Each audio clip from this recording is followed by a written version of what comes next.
Welcome to the Infuse Compassion podcast, hosted by me, Amy Quisenberry. And me, Mark Carpenter. We are on a mission to make this world a kinder place for us all by bringing healthier human connection to communities, families, and organizations of all types and sizes. Our goal is to create stronger relationships, more inspired teams, increased trust, and improved results. So let's get started with more ways to infuse compassion into our world.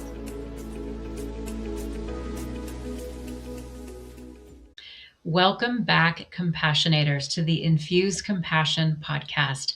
I'm really excited for our guest today. She's somebody that I love following on LinkedIn. I love her stories. They're so relatable and so authentic and just vulnerable and raw and real. And I'm so glad that my friend Mark found her and brought her here to share all of her goodness with all of you. So Mark, with that, let's do the introductions.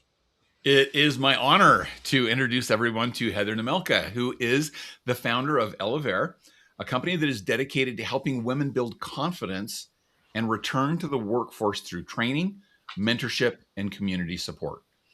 She draws on over 20 years of experience in leadership and marketing, as well as her personal journey of re-entering the workforce as a single mom of 5. And so Heather created Elavare to empower women during those career transitions. So this is not somebody that's doing it on theory or on reading other books. She's doing it based on a lot of her own experience. Beyond her work with Elavare, Heather serves as vice chair of the Silicon Slopes AI chapter and sits on the board of Bear River Mutual and Mom Tribe. She has a BA in communications and a master's in business administration from Brigham Young University. And above all, she loves being a mom to those 5 kids. Heather, welcome to the Infuse Compassion podcast. Thank you. Thank you, Mark and Amy. Great to be here. You know, it's been a journey to get Heather with us. We've been trying to schedule her in for months, and we had dates that we had on the schedule and fell apart and didn't work out. So we are so glad that you're finally here. So I want to start by having you just share with our compassionators, that's what we call our listenators, share with our audience your journey. Sure. Why did you feel like this was so important to have an organization specifically dedicated to helping women who are returning to the workforce after a break? Yes, about 11 years ago, my husband filed for divorce and I had to return to the workforce. I had been a mother, a stay-at-home mom for 18 years. And suddenly I had to provide for our family. My former husband at the time, he wasn't working, and it was on me to, support my family. And I didn't know where to begin. It was really hard. It was difficult. I applied to 88 jobs and didn't hear back from anybody. And so I knew this was going to be a lot harder than I expected. I had a college degree. I had work experience. I just didn't have recent work experience. And so it was very, very difficult, but I got back into the workforce and my life has been really great and fulfilling since. And about a couple of years ago, I knew that I wanted to do something on the side, a passion project. And so I'd gone down this path of journey to start perhaps a tech company. And I was excited about it. And then my technical co-founder had to drop out due to family reasons. And so my cousin, who is an entrepreneur, he's a serial entrepreneur. I just asked him, what should I do? And he says, well, aren't you helping women get back into the workforce? Because on the side, I was helping lots of women. They would reach out to me on LinkedIn. Others would reach out to me and say, I have a sister, I have, my mom.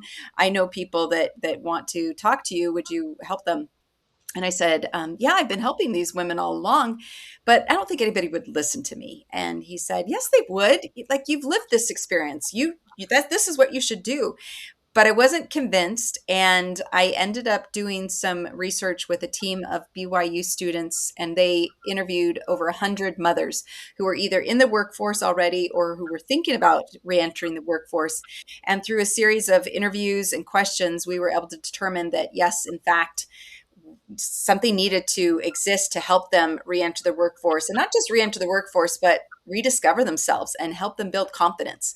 And so out of that, they recommended that I do an event. So we did this big Elavare summit in 2024. We invited experts that could teach these women how to do LinkedIn profiles, how to interview their resumes, how to dress for jobs. And it was really meaningful and successful. And we raised money for single mom scholarships. Everybody donated their time. And that felt great and wonderful. But I kept feeling like there was something more I was supposed to do. And someone had suggested that I file for a 501c3 nonprofit. And I did. And so I was able to make Elavare into a nonprofit. And it still was going to be this side project and very meaningful, but just something I was going to do on the side because I needed to work full time. And then last year, I made the decision to leave my full time job last spring. And so I basically quit my job. So, quit my career so women could start theirs. And I have found it really meaningful ever since because so many women not only lack confidence, they don't know where to begin, and they really don't have a sense of direction because a lot of women have been caregivers and have taken care of their family, aging parents, or maybe they're a mother of children and they want to do something for themselves, but they don't know where to start. And I help them through that journey. So when I originally launched Elavare as a nonprofit, it was just to help women reenter the workforce. But since the fall, we've now evolved to not only helping women reenter the workforce, but also help women rise in their careers and also partnering with organizations and companies to help them elevate their workforce, help teach their employees how to advocate for themselves, how to show value, how to be proactive instead of waiting for people to come to you. You take the ball and run with it. And this helps, organizations create more engagement, more retention, and it helps organizations overall grow and leverage the wonderful employees that they already have within the organization. So I'm still helping women return to the workforce, but now I help women who may not even want to return to the workforce, but are just trying to rediscover themselves. And then I partner with organizations to help them elevate their workforce. So That's fantastic. Thank you for that quick trip on that journey. I'm sure the journey itself was much longer than what you so just. much longer. Yes. Yeah. I'm just sure there's a lot of nuances that are in there that people can get by following Heather. So that's I'm just going to pitch that out there right now. Tell me this. I think a lot of times people who are not in that situation say, well, just go out and get a job. Mm. So what are some of the unique challenges that the women you serve face as they're trying to reenter the workforce? Yeah. Well, I think the biggest challenge is just a lack of confidence. So women who have been caregivers, they don't see that time away from the workforce as skill building or experience building. And I think it's driven primarily from the fact that they aren't paid. So they think that if there isn't payment attached to that work that they're doing for years, that they actually don't have any skills to offer. And so there's this lack of confidence of like, because I know I felt it. I had a college degree, I had work experience, but I also wondered, well, it's been so long. I don't know that anyone's going to hire me. And so women have to initially get over that. Another challenge that I think they have is just figuring out who they are after a period of time of being away. Like I know what I used to like to do, but it's been so long since I've been able to do things for myself.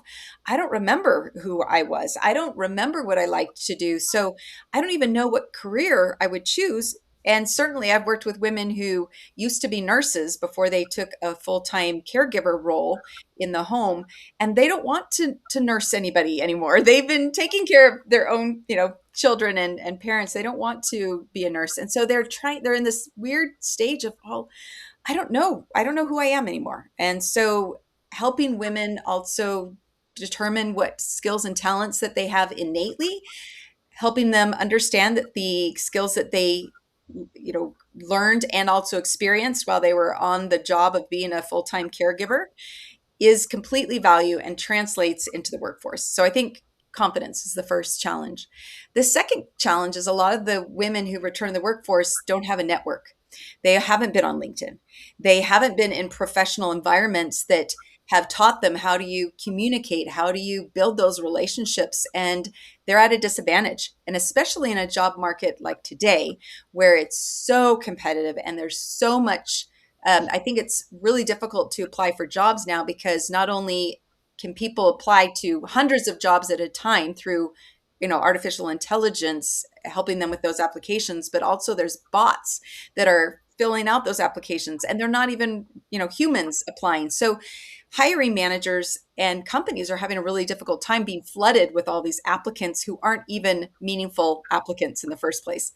So I think that's very challenging. And I think also helping women recognize that it goes beyond confidence, but also helping them realize that once you get into the job, you can figure these things out. Lots of jobs you learn on the job, right? And certainly when I returned to the workforce as a marketing coordinator, I had to learn marketing. I hadn't gotten a degree in marketing. And so I learned, I Googled, I watched, videos, YouTube videos to learn how to do the job that I was being tasked to do. So women don't recognize you can learn, you can watch things online, you can get certifications. You're not that far removed, even though you feel like you don't have as much to offer. So I think those are kind of the crux of what's challenging. So first, I want to thank you for this really important work. Truly, Thank you. truly, it is. There are a number of women in my life that have gone through what you are talking about, what you help women with, what you've experienced, and none of them had anybody like you. And so, and I think how much easier would it have been if they would have had a Heather in their life, right? So thank you.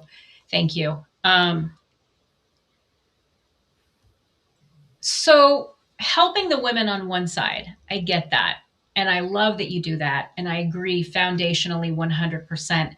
Let's talk about now they're face to face with an interviewer, with a hiring manager.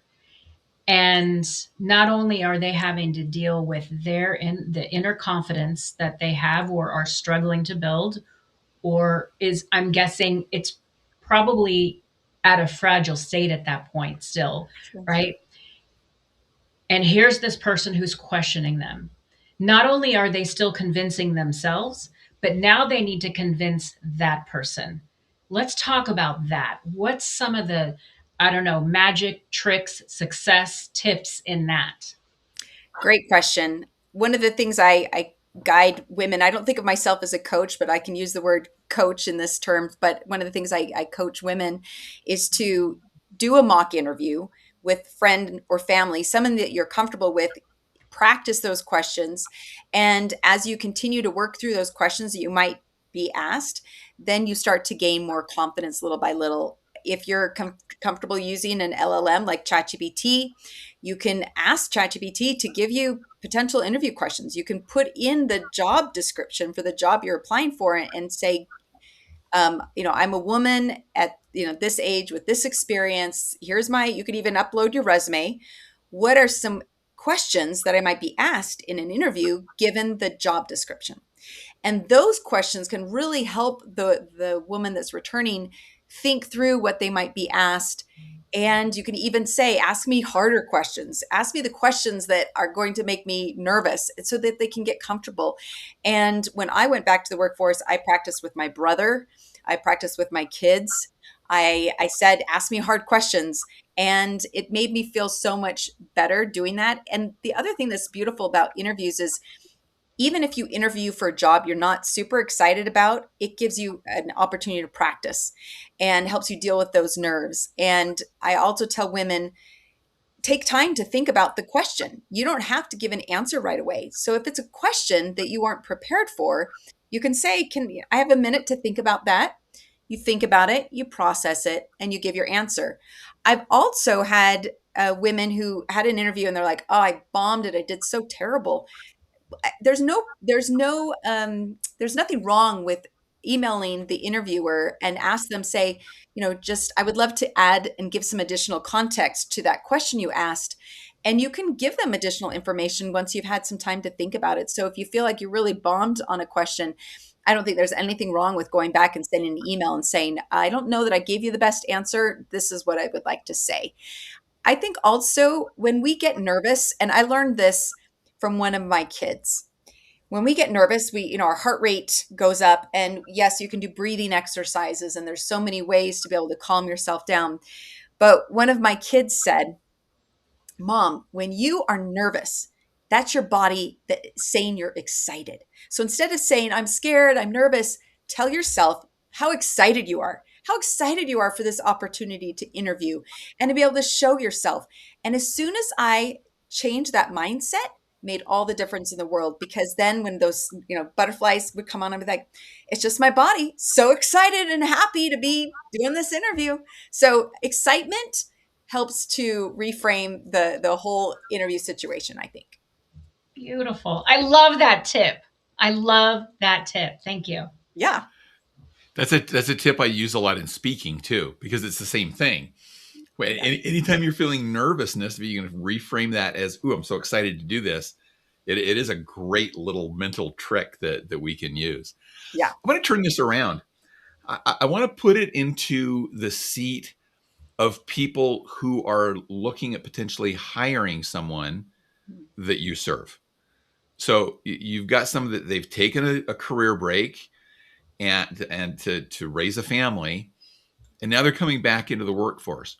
If you could talk to those hiring managers, what would you tell them are some of the greatest values that they're going to get out of at least considering one of those people for a position they have open? Right. Well, first and foremost, when you give anybody a chance, whether they are returning the workforce or they've been out of a job for a period of time, they are going to be your most loyal employee because you gave them that opportunity where there wasn't one. And so that first and foremost is a great value to a company. Secondly, the period of time when a woman has been out of the workforce is experience, that lived experience. So women that, and I tell this to the women too, but I'll tell this to the hiring managers, you're going to get someone who's expert at multitasking. I don't know any mom that doesn't have a million things coming at them at once. They're going to be expert at communication. Think about conflict resolution, negotiation, those really hard conversations. And mothers in particular have these, children where in their children's eyes, they're doing everything wrong. They're, giving them maybe negative feedback. And the mother just continues to love and, continues on. And so these are employees that aren't going to let negative feedback or difficulties keep them from moving forward. Also, event management. You think about all the birthday parties, family reunions that women often plan. Budgeting. Think about like financial, situations where those women have to keep costs down and they're planning out the budget for the year. There are so many reasons why a mother comes into a job with a whole boatload of skills that a lot of college grads, for example, don't have. They don't have that lived experience. And a lot of hiring managers will look at a woman that has a gap on their resume and they might think, well, you haven't been doing anything. You haven't been working in the workforce, but they've been doing serious work that has helped develop them over time. And I hesitate to say this because I know that some companies don't like it, but hire for potential. And I think that if you're a good hiring manager, you can tell the potential of that candidate. And so if you sense that there's great potential in that woman, give them a chance. Give them a chance to, because they're going to want to prove you right. They're going to do everything they can to prove to you that you made the right decision. I shared this in one of my LinkedIn posts, but years later, after I had started my career, after being a stay-at-home mom, I took my old boss to lunch and I asked him, he was the chief marketing officer who I reported into. And I asked him, why did you take a chance on me? I had no marketing experience. I had had an 18-year career gap. Why did you give me a chance? And he said two things. I could tell you were smart and I could tell you were a hard worker. And I remember thinking, first of all, I didn't think I was smart. My brothers are the ones that aced the ACT and SAT. They were brilliant. I didn't think of myself as smart. But hard worker, yes, I am super hardworking. And so he was able to see that when I couldn't even see it in myself. And I thought, I am forever grateful to him for giving me the chance and seeing the potential when I didn't even see it in myself. I love it. I want to follow that up. And Amy, I know you have a question, but I want to follow that up with just one other question about that audience. What are some of those mis misperceived thoughts? I don't know if that's the best way to put it, but I just look at them as there's hiring managers and go, oh well, this person's been in that situation where they haven't worked for a long time. I'm putting work in air quotes because that anybody who's been a mother knows that's like the hardest work there is. Yeah. Okay, but what are some of those misperceptions that hiring managers might have, and how would you help counter those? I would say number one, technical skills. I think hiring managers look at a woman with a career gap, again in these air quotes, as having no technical skills. They don't know how to use Outlook. They don't know how to use Microsoft products or Google Suite, and I didn't either.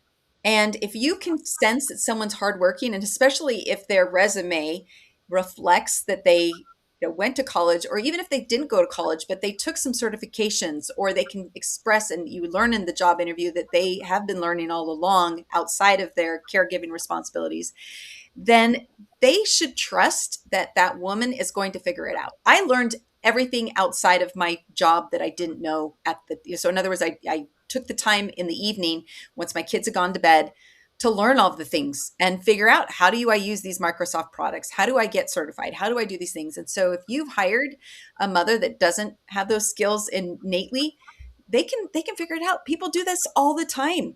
And so I think that is probably one of the biggest barriers that they have.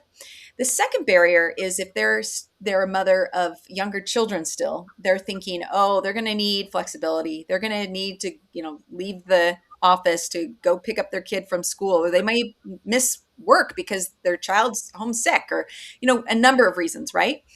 But what I want to tell hiring managers and certainly organizations about this situation specifically is women, and certainly men who also have children, need to have flexibility in their schedule. Companies that offer some amount of flexibility, I'm not saying all the time, but having an opportunity to be able to hire those people that might need some flexibility, they will return that work in the after hours. They will work harder, because the mindset for somebody who is a caregiver who might need flexibility is, well, I want to keep my job. Like, I want them to know that I am reliable, I'm responsible, I'm going to get the work done. I don't want them to doubt that they shouldn't have hired me. So they're going to get the work done. I promise you, so many of the women that I know are working late at night after their kids are in bed, or early in the morning before their kids wake up, to make up for any of that time that they missed. And certainly, I think a lot of these women, because they are great at multitasking, are able to get the work done faster, and the output is going to be professional and great. So I think hiring managers need to put that out of their mind of like, well, they're going to need this. Yes, they might need that flexibility. Some of them, a lot of them that are older women returning don't need that flexibility. But yes, the younger women returning would need that. But I think we need to change the narrative that companies need to give some flexibility so that they can hire great employees. Like, you're missing out on a whole group of like could be wonderful, engaged, responsible, and loyal employees by just giving them a chance to have a little bit of flexibility in their schedule. So, Yes. Yes. Change the narrative. Um, I would love, so you've talked a lot throughout here and there about the work that you do.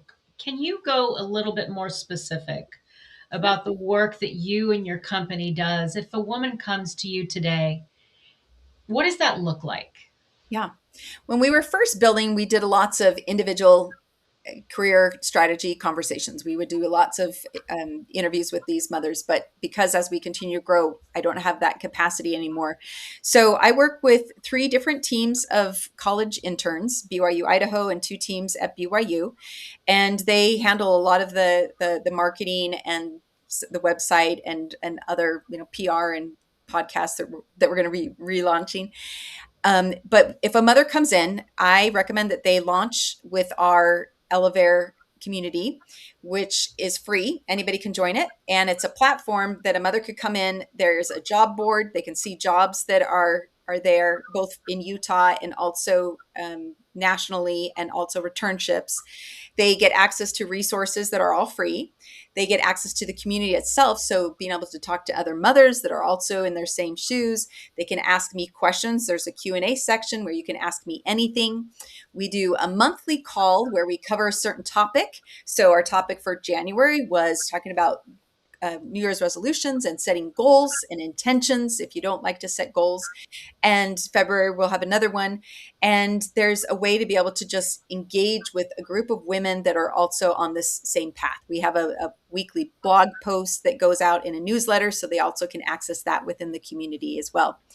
And then we have this another group that's more of a paid group within the Elavare community.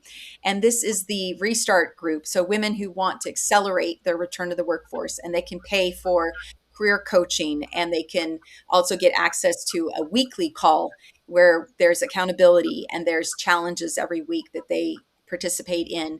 And then we're going to be starting some mentorship pods. I have so many women and men who've come to me and said, I want to help you. I want to help these women because I believe in what you're doing. How can I support? And so I think the mentorship pods is a great way to get other individuals involved. And that again is through the community. And then we have the Rise, which of course are the women that are already in the workforce wanting to rise in their careers. But just starting with the initial group, the free community is a great place to start. We also have a partnership with a company called Find Mojo, and organizations use Find Mojo to help their employees find out what motivates you. And with our partnership, we get access to this assessment that a woman can fill out. It takes about 15 minutes. And through that assessment, they can find out what motivates them. So in an organization, they benefit from knowing what motivates their employees to help them stay engaged and participate in projects that will benefit the company by knowing those motivators. But for Elavare, we also take those motivators and we put them through a system that helps them then see what what roles they should apply for. So based on their motivators, what roles could they apply for right now, like at the level that they are, like entry level, if that's where they feel that they are, and then also roles to aspire to. So based on these motivators, we can tell them, pretty exactly what kind of at least opportunities they have out there. And that's a great place to start as well. Well, that's beautiful. Wow. So it's fun. And then we'll be doing a monthly workshop. So here in Utah, we have in-person and some webinars. So we have an in-person event next week where we're doing vision boards. Every month we'll do a new event. We're doing interviewing in March, and then webinars periodically. So fantastic. Fantastic. Yeah, that is fantastic work. And Amy, if you haven't taken that assessment, you should take that assessment. I'm familiar with it, and it's a really strong assessment to kind of see where you lean in terms of what drives you. Yeah. I would love to shout out to our friends at Find Mojo. So Heather, this has gone so fast. Where can people get more? Where can people learn more about you? And we will have your links in the show notes, but where's the best place to engage with Heather to learn more about this? If you want specific help about returning the workforce and building confidence and rediscovering yourself, elavare.com. So ELAVARE.com is the best place. And they can get access to everything there, even the community. But then if they want to know more about me, workshops, trainings, articles that I've written, podcasts I've been on, I am launching heathernemelka.com. And so by the time this episode airs, that will be live, and so you can learn more about the different offerings I give. So awesome. Amy, I'm going to let you have the last question. I love this question. All right, so Heather, okay, can you please share one tip with our compassionators on how they can infuse compassion into their life in the coming week? One thing I would love to see more of is individuals looking for the potential in others and telling them so. I am where I am because my brother said, Heather, you can get hired. You are valuable. Anybody would be lucky to have you. I didn't have that confidence, but I needed to hear it from someone else.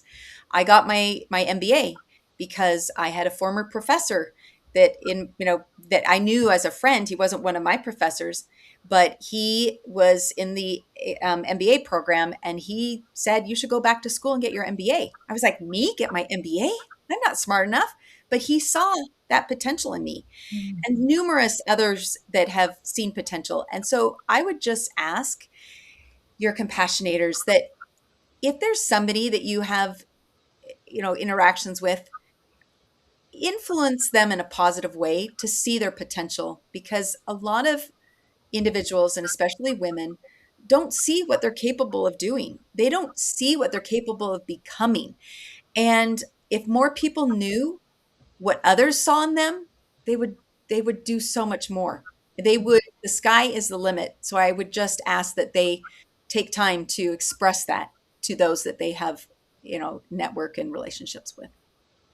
Your passion is so fierce, and Oh, I love it. I love it. Like when you meet those people and you're like, you are doing exactly what you're supposed to be doing. This is your life's work. And you are just, oh, I love it. thank you. Love it. I love it. I love it. I love it. And I think that leading this work that you do, women need. You're just such an incredible role model in this Mm, space too. thank You you. you you truly are.